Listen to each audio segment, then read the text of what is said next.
जी नमस्कार। तो चलिए हम लोग जो है आज आपको कुछ बिहार में जो वैकेंसियां आई है और रिजल्ट से जो हमारे बिहार के बच्चे प्रभावित हो रहे हैं, चाहे वो सामान्य जाति के हों, ओबीसी के हों, ईबीसी के हों, शेड्यूल कास्ट हो, शेड्यूल ट्राइब हो, इन्हीं टॉपिक पर हम चर्चा करने आ रहे हैं थोड़ा सा रीता मैडम से, और फिर आपको कुछ इनके अच्छे अनुभव की जानकारी जो है देंगे। तो सबसे पहले हम आपको बहाली के बारे में कुछ जानकारी इनसे लेने आ रहे हैं और मुझे उम्मीद है कि ये बताएगी। एक बहाली को पहले हम लोग चर्चा कर लेते हैं सबसे पहले। तो रीता मैम आप बताइएगा कि बिहार पुलिस की जो बहाली आई है, कुल रिक्तियां 2023 में लगभग 21,000 के आसपास है। 21,391 के आसपास रिक्तियां हैं। तो मैं जानना चाहूँगा कि लोग कह रहे हैं बिहार के जो बच्चे हैं सामान्य जाति के, उनका कहना है कि यहाँ सामान्य जाति के लोगों को अब नौकरी नहीं होगा, क्योंकि सामान्य जाति को मात्र 10% ईडब्ल्यूएस के अंतर्गत है, बाकी 75% सीट जो है आरक्षित कर दिया गया है। ये तो राजनीतिक मुद्दा है, इस पर हम लोग चर्चा नहीं करेंगे, राजनेता लोग करेंगे कि कितना आरक्षण दिया जा रहा है, क्या हो रहा है। लेकिन मेरा कहना यह है कि क्या ये जो 21,391 सीट है, इसमें से थोड़ा आप बताएगी कि जो बीसी जाति के लोग हैं या फिर बीसी महिला है या ईडब्ल्यूएस है या सामान्य जाति है, कुछ आंकड़े हो लगभग में आप तो बताना चाहेगी कि सामान्य जाति के लोगों की संख्या बिहार पुलिस में कितनी रखी गई है? बिहार पुलिस में सामान्य जाति के लिए सीटें कम नहीं हैं। अगर देखा जाए तो बिहार पुलिस के लिए 8,556 सीटें, जितनी पहले वैकेंसी आती थी उतनी सीटें इस वैकेंसी में सामान्य जाति के लिए है। सामान्य जाति के तो लिए ऐसे कंडीशन में अगर जो जनरल कास्ट के लोग हैं अगर उस पर फोकस करे तो ये रिजल्ट कम नहीं जाएगा, अगर अच्छी तैयारी करे तो। कुछ और भी इसके साथ प्रॉब्लम ये है कि बिहार सामान्य जाति में अदर स्टेट के भी लोग आ जाते हैं, जो अदर स्टेट में रिजर्वेशन के भी हो, वो सारे लोग सामान्य जाति के अंतर्गत एग्जाम बिहार में देते हैं। लेकिन अगर बिहार के लड़के, जितने भी हैं लड़कियां भी जनरल कास्ट वाले अगर अच्छा मेहनत करे तो सारी सीटें बिहार में ही रह जाएगी। अदर स्टेट से तो कोई आने का इसमें चांस ही नहीं बनेगा। लेकिन प्रॉब्लम यहाँ है कि वो अच्छी पढ़ाई करें। जी जी, आप बिल्कुल सही कही है। मैं भी थोड़ा सा इस बारे में अनुभव रखता हूं कि देखिए 8,556 सीट जनरल का है। 2023 में बिहार पुलिस की बहाली आई है जो 21,391 पद की है, जो कैंसिल हो गया था। अब आप जनरल जाति के लोग अपने अपने गार्जियन से रो रहे हैं कि भैया हम लोग 75% आरक्षण हो गया, तो ऐसी स्थिति में सरकारी नौकरी में नहीं जा सकते। ये मुद्दा देखिए राजनीतिक हो गया है। ये भाजपा जाने, कांग्रेस जाने, आरजेडी जाने, नीतीश जी जाने, इस पर हम लोग बहस नहीं करेंगे। बहस के मुद्दा ये है कि जो बहाली आई है उसमें क्या सामान्य जाति के लोग नहीं जा सकते? तो जैसा कि रीता मैडम ने कहा कि 8,556 सीट सामान्य जाति के लिए है, तो 8,000 तो पहले बहालियां ही आती थी। अब आप सोचिए कि जब 8,000 बहाली आती हो और उसमें सामान्य जाति को अगर 8,000 दे दिया जाए तो निश्चित रूप से सामान्य जाति के लोग खुश होंगे। लेकिन एक ध्यान रखने की बात है कि अगर सामान्य जाति में तो सब फाइट करते हैं ना, ओबीसी भी फाइट करेंगे, जनरल भी फाइट करेंगे, ईबीसी भी करेंगे, महिलाएं करेगी और दूसरे राज्य के लोग भी करेंगे। तो दूसरे राज्य के लोग ही अगर जनरल में सारे के सारे भर जाते हैं तो फिर जनरल को 100% देने से क्या फायदा?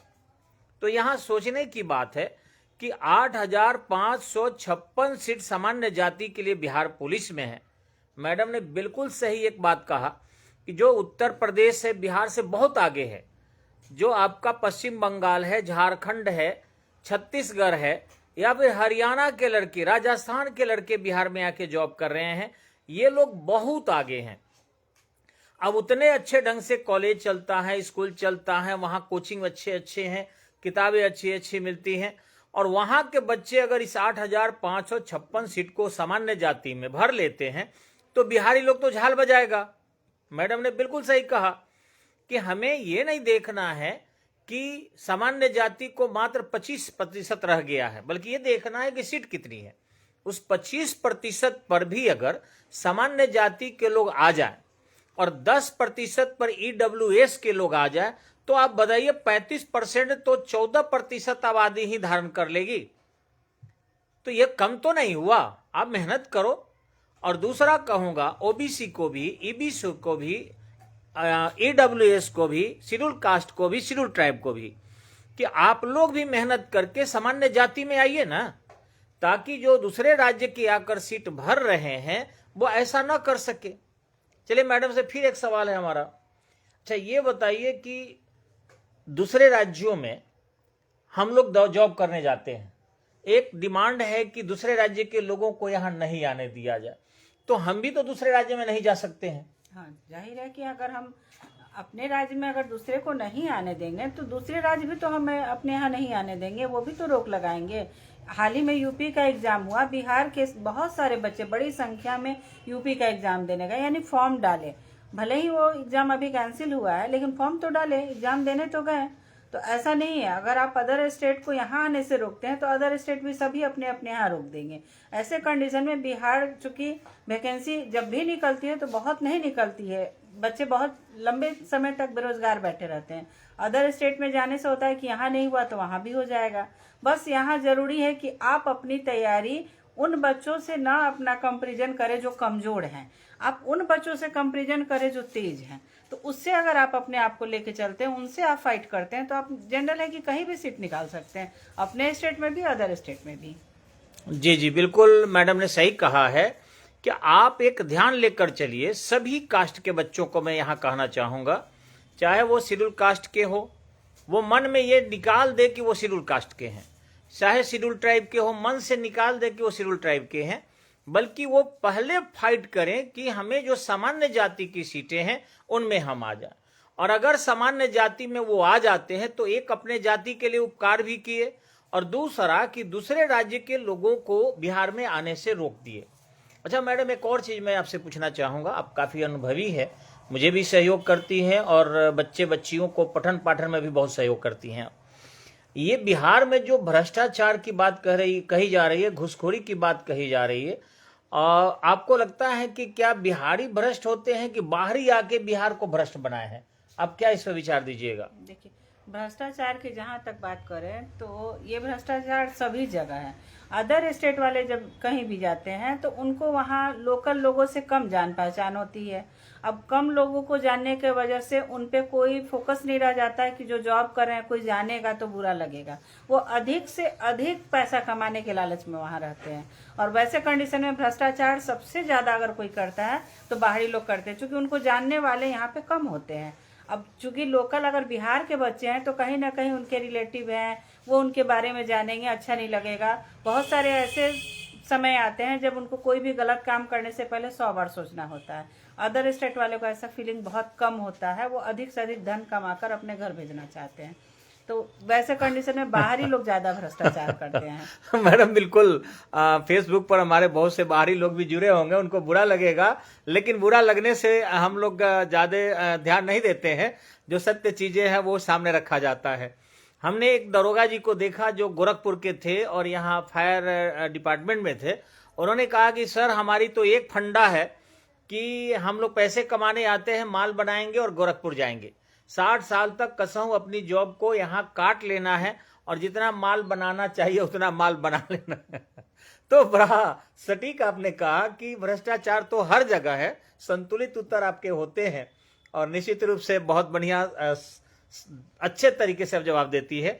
लेकिन हाँ, उनका मोटिव ये हो जाता है कि उनके तो यहाँ कोई है नहीं कि शिकायत करेगा, उनके न यहाँ संबंधी है, न उनके यहाँ परिचित है कि कोई कह सके कि भ्रष्टाचार ज्यादा हो रही है।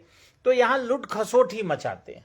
वो जहां भी पैसा नहीं जरूरत है वहां भी पैसे के वो अपना डिजाइन कर लेते हैं और घूस लेकर यहां से चले जाते हैं।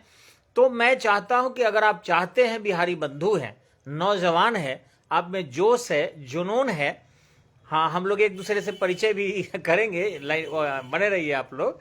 बहुत सारे हमारे मित्र, सहयोगी और दोस्त लोग देख रहे हैं। लेकिन पहले ज्वलंत मुद्दे पर हम लोग चर्चा कर लेते हैं, चूंकि लाइव चल रहा है। तो मैं कहना चाहूंगा कि जिन लोगों में भी थोड़ा जुनून है, थोड़ा जोश है कि हम अपने बिहार को एक प्रसिद्ध बिहार बनाए, राणा प्रताप के बिहार बनाए, हम यहाँ पर मौलाना मजहरुल हक के बिहार बनाए, यहाँ पर जो है बिहार के जयप्रकाश नारायण का बिहार बनाए, हम यहाँ पर दशरथ माझी का बिहार बनाए। मतलब जितने लोग बिहार के हमारे प्रसिद्धि के लिए काम किए हैं, उनके प्रतिष्ठा को, राजेंद्र प्रसाद को हम पुनः यहाँ पर जीवित कर दें। अगर हम चाहते हैं कि महात्मा बुद्ध को, महावीर को, इन सब को जो है जो ज्ञान मिला, जो जन्म हुआ, और मौर्ध्वज को, गौतम ऋषि को, उन सबको यहाँ चाहते हैं कि अगर महत्वपूर्ण हम बना दें, तो उसके लिए हमें काफी जोशीले तरीके से पढ़ना होगा और दूसरे राज्य के लोगों को रोक देना होगा। और उसका एकमात्र तरीका है कानून बनाकर, नहीं तो हम भी रुक जाएंगे हर जगह। इसलिए कानून से नहीं, नॉलेज से। तो जितना भी ये, मान लीजिए बिहार पुलिस एक उदाहरण दे रहे हैं हम लोग, आपके सामने एक लिस्ट है जो मेरे पास है, हालांकि फोटो अच्छा नहीं जा रहा है, तो मैं बताना चाहूंगा, इसको बैक करके थोड़ा दिखाना चाहूंगा आपको। देखेंगे आप, यहां से शायद फोटो है कि आप देखिए कि सामान्य जाति का 8,556 सीटें हैं। ठीक इसी ढंग से अनुसूचित जाति के लिए 3,400 है। नीचे जाइए आप तो देख सकते हैं जनजाति के लिए 228 है। अब अनुसूचित जनजाति यानी कि शेड्यूल ट्राइब के लोग कहे कि हमारे लिए तो 228 ही है। क्यों? आपके लिए वो 8,556 नहीं है सर, आप उसमें भी फाइट करो। इसी ढंग से ईडब्ल्यूएस कहेंगे हमारे लिए तो 2140 ही है। क्यों? आप अपने में 8,556 नहीं जोड़ सकते।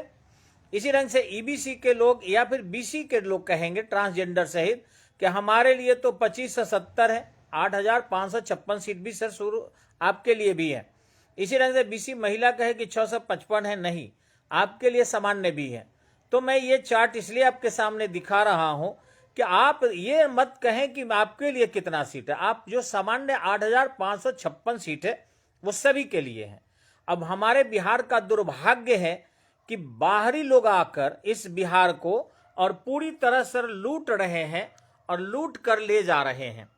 हम तो कई अधिकारियों से बात करते हैं जो यहाँ बाहर से आए हैं, और सही में है कि उनको न लाज है, न लिहाज है, न मोह है, न माया है, और इस तरीके से वो जितना हो सके केवल घर द्वार छोड़कर आए हैं माल बनाने के लिए। हम तो एक बार बड़े लेवल के अधिकारी को, मतलब क्या कहें आपको, डिस्ट्रिक्ट मजिस्ट्रेट लेवल के व्यक्ति से बातचीत की और उन्होंने अपने लोगों को बुलाकर मीटिंग किया जो आउट ऑफ बिहारी थे, और कहा कि सुनो, ये बिहार बहुत गंदा राज्य है। यही लाइन बोला, बिहार बहुत गंदा राज्य है, यहां से देह बचाकर, अपनी नौकरी बचाकर, माल बनाकर और रफू चक्कर हो जाओ, बिहार जाए बाहर में, इससे कोई लेना देना नहीं है। बहुत बुरा लगा हमको, लेकिन बहुत बड़े लेवल के डिस्ट्रिक्ट मजिस्ट्रेट लेवल के थे, हमें बोलने का वहां पर कोई अवसर नहीं मिला। हम चुपचाप मन महसूस करके रह गए। अपना किसको प्यारा नहीं होता, तो बिहार अपना प्यारा है, बिहार अपना है, बिहार में जीते हैं, बिहारी कहलाते हैं। और इसलिए मैं कहना चाहूँगा कि हे बिहारियों, हे नौजवानों, हे छात्रों, आप दिल लगा के पढ़ो, और ये जो बिहार पुलिस की जितनी भी बिहार की बहालियाँ आ रही है, उसमें जो भी जनरल की सीटें हैं उसमें बिहारी ही भर जाए, चाहे वो बिहार के ओबीसी के लोग हों, बिहार के ईबीसी के लोग हैं, बिहार के शेड्यूल कास्ट के लोग हों, बिहार के शेड्यूल ट्राइब के लोग हों, या फिर सामान्य जाति ईडब्ल्यूएस महिला और पुरुष कोई भी हो, वे सभी सामान्य सीटों को एकदम चेक कर दें। और जब यही कल के परसों के इनके हाथों में प्रशासन आएगा, तो मुझे विश्वास है कि अपना बिहार विकसित बिहार बनेगा। और जो ये मोटी रकम और मोटे भ्रष्टाचार के जो पुलिंदे बांध बांध कर ले जा रहे हैं दूसरे राज्यों में, अपने बिहार में ही ये रह जाएगा पैसा। हालांकि बिहारी को मोह माया भी होता है, और इस तरीके से वो इतने भ्रष्टाचार में लिप्त नहीं होंगे। मेहनत कश बिहारी होते हैं, केवल पढ़ाई से दूरी होने के कारण ये थोड़ा सा पिछड़ जाते हैं और सामान्य सीटें दूसरा कोई ले लेता है। फिर से एक बार अनुभवी रीता मैम से हम पूछना चाहेंगे, आपके साथ बहुत सारे लोग ये सफल भी दिख रहे हैं, आप क्या कहना चाहेगी इन लोगों के माध्यम से? चूंकि ये जो हमारे मित्रगण फेसबुक पर हैं, ये सामान्य लोग नहीं है, सभी महान हैं, इस समाज के कर्ता धर्ता लोग हैं, शिक्षा में बहुत अच्छी रुचि रखते हैं, और ये सब लोग जो है कहा जाए तो एक बिहार का, एक छपरा का और हमारे पूरे उत्तर बिहार के एक दिशा तय करने वाले लोग हैं भविष्य के। आप इन लोगों से क्या निवेदन करना चाहेगी कि किस तरीके से हमारे बिहार में जितनी भी बहालियां हैं वो सभी के सभी बिहारी ही प्राप्त करें। अभी बीपीएससी में आपने देखा होगा कि खुद भी अनुभव आपने रखा है, बहुत सारे क्वेश्चन आपने इंटरमीडिएट का पेपर देखा है, जांच किया है और आपको एक अच्छा खासा अनुभव है कि उसके पढ़ाई लिखाई सब देखकर आप अपना अनुभव थोड़ा सा बताइए कि किस तरीके से बिहार के शिक्षा को वाकई, देखिए जिस बिहार में हम सांस ले रहे हैं मैम, जिस बिहार की मिट्टी में खा रहे हैं, अभी हम बेहोश होंगे चाहे गिरेंगे पड़ेंगे, हमारे बिहारी ही हमारी मदद करेंगे। उस बिहार के उत्थान के लिए आपका शॉर्टकट में क्या विचार है? बस यही मैं कहना चाहूँगी कि आप सभी अनुभवी हैं, एग्ज़ाम दे रहे हैं, थोड़ा लेवल पहले से ही तैयारी में अपने बच्चों को, गार्जियन को मैं कहूँगी लगाएं। खासकर 8, 9, 10, 11, 12 जो होता है बच्चों के भविष्य को तय करने वाला रास्ता होता है। आप उनके पूरे पढ़ाई पर 8 से ज़्यादा फोकस करें। 8 के सारे जो बुक्स हैं, जो स्कूल में चलते हैं, उसका भी बहुत अच्छा लेवल है। बस बच्चे के पढ़ाई पे ध्यान दें कि बच्चे उसी समय से थोड़ा अच्छी तैयारी करें। साथ ही बेसिक बुक ज़्यादा फोकस करें। अगर बेसिक बुक का नॉलेज है तो बच्चे अगर 10th तक भी वो ढंग से पढ़ ले तो खासकर बिहार पुलिस जैसे एग्जाम अच्छे से निकाल सकते हैं। रही बात मोबाइल से दूरी बनाएं, बस यही कहूँगी मैं कि मोबाइल बहुत सारे चीज़, अच्छे चीज़ को साथ साथ बुरे चीज़ों को भी परोसता है। आप जब भी आप क्वेश्चन खोलते हैं कि ये चीज़ देखना है, साथ ही बहुत सारी ऐसी अनर्गल चीज़ें आ जाती हैं जिसको फोकस नहीं करना है, लेकिन बच्चे चूंकि ना समझ होते हैं, देखने के दौरान तुरंत ही उनका ध्यान भटकता है। वैसे कंडीशन में बुक तो नहीं भटकाता है ना ध्यान। तो आप बेसिक बुक पढ़ें, अनुभवी लोगों से मिले, कैसे पढ़ना है ये जानें। खासकर जरूरी नहीं है कि महंगे कोचिंग में ही जाके पढ़ें, सस्ती भी चीज़ें हैं, बहुत सारी अच्छी चीज़ें हैं। बस ये फोकस करें कि पढ़ाने वाला कैसा है। ये ज़रूरी नहीं है कि बहुत अच्छा ट्यूबलाइट लगा हो, एसी लगा हो, बहुत अच्छी बेंच कुर्सियां हैं। बेंच कुर्सी नॉलेज नहीं देगा आपको, लेकिन एक अनुभवी टीचर अगर सस्ता भी पढ़ाता है तो आपको नॉलेज देगा और आपके लिए एक अच्छा रास्ता बनाएगा।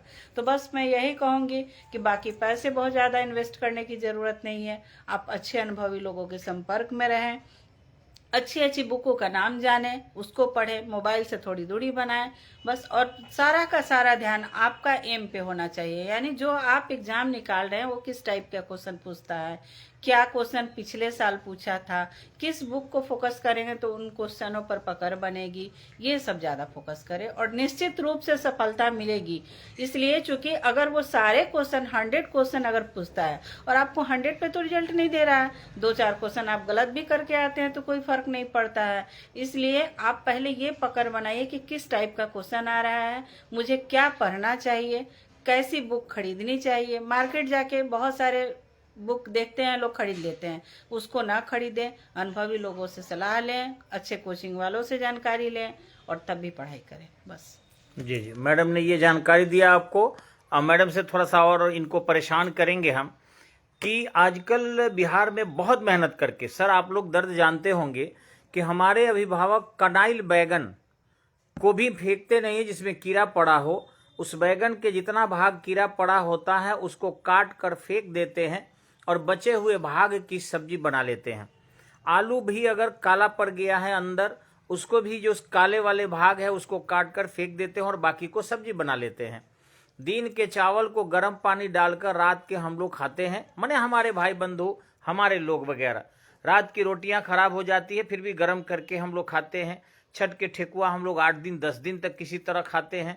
तो इतने गरीबी में हमारे जो गार्जियन पैसे बचा के रखते हैं, 2 लाख 4 लाख 10 लाख 20 लाख 25 लाख, उस पैसे को अपने बच्चों के भविष्य के निर्माण के लिए कोटा भेज देते हैं या फिर दिल्ली भेज देते हैं या फिर इलाहाबाद भेज देते हैं।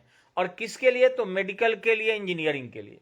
उम्मीद है कि बिहार से कम 4 लाख लड़के प्रतिवर्ष बिहार से बाहर एजुकेशन के लिए जाते हैं। 13.5 साढ़े 14 करोड़ हमारी आबादी है और करीबन हमारे यहाँ 55 लाख लड़के जो है वो एक बार मैट्रिक इंटर करते हैं। ऐसी स्थिति में 4 लाख लड़के यहाँ से बाहर चले जाते हैं, जिसमें किसी बच्चे का 15,000 मंथली खर्च है, किसी का 20,000 मंथली खर्च है, किसी बच्चे को तो मतलब इससे भी ज्यादा, जो ज्यादा खर्चीला है। इतना पैसा हमारे बिहार के लोग जो कनाइल बैगन खाकर, कनाइल आलू खाकर, बासी भात को दिन वाला शाम को फ्राई करके खाकर, अपने होली में दिवाली में अच्छे कपड़े न पहनकर पुराने कपड़े पहनकर जो बचाते हैं, उस पैसे को बाहर भेज रहे हैं। क्या मेडिकल सभी बच्चे डॉक्टर बन जाते हैं 4 लाख, या 4 लाख इंजीनियर बन जाते हैं प्रतिवर्ष? इतना तो सीट भी नहीं है। क्या एक ही क्षेत्र में केवल कोटा, केवल मेडिकल, केवल इंजीनियरिंग ये भेजना जरूरी है कि अदर सेक्टर में भी तैयारी कराना चाहिए? देखिए, अगर बच्चों का फोकस मेडिकल पे ज़्यादा हो, इंजीनियरिंग पर ज़्यादा हो, तो पहले उनको परखिए। सभी बच्चे देखिएगा कोशिश करते हैं कि मैं बड़ा ऑफिसर बनूंगा, सबका एम होता है, लेकिन पहले ये जानना जरूरी होता है कि जो बच्चे तैयारी कर रहे हैं वो सही रास्ते पे है कि नहीं। पहले 1-2 एग्जाम आप उनको खुद से दिलवाइए। कैसे क्वेश्चन पूछते हैं, आप तो इंटरमीडिएट लेवल का ही क्वेश्चन उसमें होता है, तो वो अगर अच्छे से पकड़ बनाते हैं, एग्जाम देते हैं, उनका लेवल क्या रहा है, तभी उस पर ज़्यादा फोकस कीजिए। नहीं तो इंटरमीडिएट के बाद उनके रास्ते को बिल्कुल मोड़ दीजिए। इसलिए मोड़िए क्योंकि बहुत ज़्यादा समय उसमें बर्बाद करने की ज़रूरत नहीं है। अदर सेक्टर में भी, गवर्नमेंट जॉब में भी अच्छी नॉलेज है। बड़े सारे डॉक्टर लोग देखिएगा, इंजीनियर लोग छोड़ करके इस तरह के जॉब में आते हैं। कहीं ना कहीं स्टेबिलिटी है इसलिए आते हैं। बहुत सारे देखे होंगे कि इंजीनियरिंग करके रेलवे के लिए एग्ज़ाम देते हैं, रेलवे में इंजीनियर बनना चाहते हैं। तो आखिर फिर गवर्नमेंट जॉब क्यों, जब प्राइवेट से ज़्यादा अच्छा है? तो कहीं ना कहीं स्टेबिलिटी है गवर्नमेंट जॉब में। इसलिए जो बच्चे ज़्यादा उस पर उम्मीद लगा के बैठे हैं कि वही करना है, उन्हीं को इस पर आप फोकस कराइए, बाकी को आप रास्ता बदलिए। और मैं कहूँगी कि गार्जियन दबाव ना दे बच्चों को कि हाँ तुमको मेडिकल ही करना। आजकल स्टेटस सिंबल भी हो गया है, मेरा बेटा कोटा पढ़ रहा है, मेरा बेटा कोटा में जाके ये कर रहा है, ये स्टेटस सिंबल है। बच्चा क्या कर रहा है उससे गार्जियन को लेना देना नहीं है। मेरे बच्चे इस स्कूल में हैं, दून में पढ़ रहे हैं, आप सेंट्रल गवर्नमेंट के बड़े बड़े स्कूलों में पढ़ रहे हैं। अरे उससे तो कोई बेनिफिट हो नहीं रहा है बच्चे को ना। मेरा बच्चा क्या पढ़ रहा है ये फोकस करें, और उनका क्या मोटिव है, वो क्या करना चाहते हैं, इसको परखें। अगर इसको आप परखते हैं तो बच्चा जल्दी सक्सेस होगा, और आपके लिए भी, गार्जियंस के लिए भी, पेरेंट्स के लिए भी वो एक अच्छा महसूस कराएगा कि वो कुछ कर रहा है। इसलिए कोटा वगैरह जाने से पहले बच्चे को घर में ही अपने पहले परखें। जी जी, मैडम ने बिल्कुल सही कहा कि हम अपनी गाढ़ी कमाई को केवल डॉक्टरी और इंजीनियरिंग के लिए जो भेज रहे हैं, वो डॉक्टर रोग ठीक कर सकता है लेकिन पुनः रोगी हो जाएगा। लेकिन एक बार प्रशासन में कोई डिस्ट्रिक्ट मजिस्ट्रेट बन जाए, डीएसपी बन जाए, एसपी बन जाए, और वह जो व्यवस्था दे देगा, वह व्यवस्था सदा लंबे अवधि तक बनी रहेगी। तो हर सेक्टर में हमें सोचना चाहिए, केवल ये नहीं कि लोग कहता है का बनबो, जज की कलेक्टर या डॉक्टर की इंजीनियर, ये 4 थ्योरी को हमें हटाना पड़ेगा। हमें एक कॉमन तैयारी करनी होगी, और शायद इससे करने से हमारे गार्जियन, जो मैडम ने कहा स्टेटस सिंबल समझकर भेज देते हैं कि हम छपरा में नहीं पढ़ाएंगे, हम पटना में नहीं पढ़ाएंगे, हम कोटा में भेजे, हम दिल्ली में भेजे हैं, हम जो है आपको दून में भेजे हैं। मैडम ने बिल्कुल सही कहा है कि केवल स्टेटस सिंबल नहीं होनी चाहिए। पहले टेस्ट बच्चों का लीजिए, और बच्चा अगर 2, 4, 5 टेस्ट में अच्छा कर रहा है तो निश्चित ही उसकी तैयारी आप करवाइए, अथवा उसके लिए किसी एक्सपर्ट से राय लीजिए। और हम लोगों का जो स्टडी पॉइंट है, इसमें बिल्कुल मुफ्त 1 कप चाय पिला कर राय देते हैं। कोई भी गार्जियन अपने बच्चे को लेकर आए, उनको बिजाबते हम लोग 1 कप चाय पिलाते हैं, ठंडा पानी देते हैं, और बिल्कुल बच्चे को प्रेम से राय देते हैं। हम इसलिए क्योंकि जो पैसे लेकर राय देते हैं वो परफेक्ट नहीं देंगे, और हम लोग बिना पैसे के राय देते हैं, बल्कि अपने खर्च कर कर तो वो इतिहास बनाते हैं। वो जहां बच्चा रहेगा कामयाब बनेगा, और एक नाम जरूर लेगा, क्योंकि अमरता व्यक्ति के कर्म के होती है, अमरता धन की नहीं होती, अमरता शरीर की नहीं होती। और इसलिए हम कहना चाहेंगे कि बाहरी लोगों को मेहनत करके जनरल में नहीं आने दिया जाए, और बिहार के पैसा जो आउट ऑफ बिहार जा रहा है एजुकेशन के नाम पर, उनको भी रोका जाए। बिहार में एजुकेटेड लोग हैं और अच्छा मुहिम चलाकर बिहार को डेवलप कर सकता है। बस आपके सहयोग की आवश्यकता है और आपके कर्मठता की आवश्यकता है। चलिए, तो मैडम बहुत बहुत धन्यवाद, आपने अपना बहुमूल्य समय निकाला, और शाम के समय में काफ़ी व्यस्त रहती है मैडम, लेकिन फिर भी मैंने निवेदन किया कि कुछ लोग आपको सुनना चाहते हैं, कुछ लोग आपके विचार से अवगत होना चाहते हैं। मैडम ने नानू करते करते तैयारी कर ली, और फिर जवाब बहुत परफेक्ट दी। इनके अनुभव से आप लाभ उठाए होंगे। तो चलिए, 1-2 आदमी हम लोग जो अभी हैं, थोड़ा सा एक दूसरे से नमस्कार कर लें। AK गुप्ता जी नमस्कार, आशीर्वाद। अंकुश कुमार सिंह जी आपको भी, आशवी परी जी आपको भी आशीर्वाद है, और श्री राम कुमार जी सर नमस्कार। मनोज यादव जी, श्री राम कुमार जी बहुत ही अच्छे हमारे सहयोगी हैं, और सर बहुत बहुत धन्यवाद कि आप लाइव बने हैं। समाज सेवी मंटू राय जी, नाम तो बहुत अच्छा रखे हैं सर, और समाज में बहुत अच्छी आपके फेसबुक पर हम देखते हैं आप घोषणा करते हैं। प्रिंस सिंह जी आपको भी आशीर्वाद है। सहाना प्रवीण जी अच्छी स्कूल में सेवा दे रही होगी, मुझे विश्वास है। थोड़ा बच्ची को लेकर आपको हल्का सा कष्ट होगा, लेकिन मैं उम्मीद करता हूं कि आप जो है इस समस्या से बहुत जल्दी उबर जाइएगा। और अब तो गए हैं फलना जी, तो निश्चित ही ट्रांसफ़र भी होगा, चिंता मत कीजिएगा। ठीक इसी ढंग से भवानी सिंह जी आपको भी सैल्यूट है। राजू भाई आपको नमस्कार। राजू सिंह जी मोबाइल नंबर दीजिए जी मेरा 9852168521, 9852168521, 98,521 68,521। तो यही नंबर है सर, और ऑफिस का नंबर चाहिए सर, यही नंबर है। DK गोम्हारी जी आपको भी बहुत बहुत आशीर्वाद है, और बबुआन बिट्टू सिंह जी नमस्कार आशीर्वाद। शैलेंद्र ओझा जी हमेशा हमारे हर फेसबुक पर कमेंट करते हैं, और अच्छा लगता है सर। आज के समय में ये आवश्यकता हो गई है कि भाई कमेंट आया कि नहीं आपके फेसबुक पर, कहीं सही है समाज लायक या नहीं है, तो अच्छा लगता है सर, हौसला अफजाई करते हैं आप लोग। रानी सिंह जी बहुत अच्छी सुलझी हुई महिला है, और इनका आरोनी विद्यापीठ चलते हैं, तो आपको बहुत बहुत आशीर्वाद है, और निश्चित ही आप सफल होइएगा। बहुत तेज महिला है, बहुत अच्छी महिला है। चंदन सिंह जी आपको भी आशीर्वाद है। गुड्डू सिंह जी आपको भी आशीर्वाद है। दीप्ति गुप्ता जी बहुत मेहनती महिला, बहुत सुलझी हुई, और बहुत अच्छा करना चाहिए, ऐसे समाज में काफ़ी प्रतिष्ठित है। रॉकर अमित जी आपको भी बहुत बहुत आशीर्वाद। दीप्ति गुप्ता जी 5-5 नमस्कार भेजी है, तो बहुत बहुत आशीर्वाद हो आपको। गौतम दीपक जी बहुत देर से आप प्रतीक्षा कर रहे होंगे सर, आपको भी आशीर्वाद है। राजकुमार जी आशीर्वाद। जावेद अख्तर जी सर वर्दी तो देखकर लग रहा है कि सैनिक होंगे, इसलिए सैल्यूट है सर, और अगर किसी अन्य पदों पर है तब भी सैल्यूट है सर आपको। उज्जवल सिंह राणा जी बहुत मेरे काफ़ी दिल में रहते हैं, और बहुत मेरे सहयोगी हैं, आपको भी आशीर्वाद है। कुंदन सिंह जी बहुत बहुत आशीर्वाद। यादव प्रवीण राय जी आशीर्वाद। सुनील पाल जी आपको भी नमस्कार। सुनील जी आप बहुत अच्छे स्कूल चलाते हैं, बहुत अच्छे शिक्षक हैं, और बहुत हुए सुलझे हुए हैं। जब समाज में आपके संस्कार की और आपके बात व्यवहार की चर्चा होने लगे पॉजिटिव रूप में, तो अच्छी बात है, क्योंकि व्यक्ति की पहचान पीछे में उसके अच्छाई से होती है। सामने कोई हंस ले और कितना वो अच्छा बन ले, लेकिन पीछे में जब उसकी बुराई होने लगती है तो आदमी बहुत ही बुरा होता है। इसलिए आपकी गंभीरता, आपकी शालीनता काफ़ी अच्छी लगती है सर। संजय सिंह जी आपको भी बहुत बहुत नमस्कार, आशीर्वाद है सर। प्रदीप सिंह गुड्डू जी मुखिया जी आपको भी नमस्कार। मिथिलेश सिंह जी नमस्कार। ठीक इसी ढंग से हमारे मित्र और सहयोगी खुशबू कुशवाहा भी बनी हुई है, आशीर्वाद है खुशबू जी। हम लोग नहीं आ सके क्योंकि एक बार भी बीरू का फ़ोन आ गया रहता तो ज़रूर आ जाते। कुछ सेंटिमेंट को समझना चाहिए कि बहुत सारे दाब उतार चढ़ाव के बाद हम लोग जो है किसी को पठन पाठन करते हैं।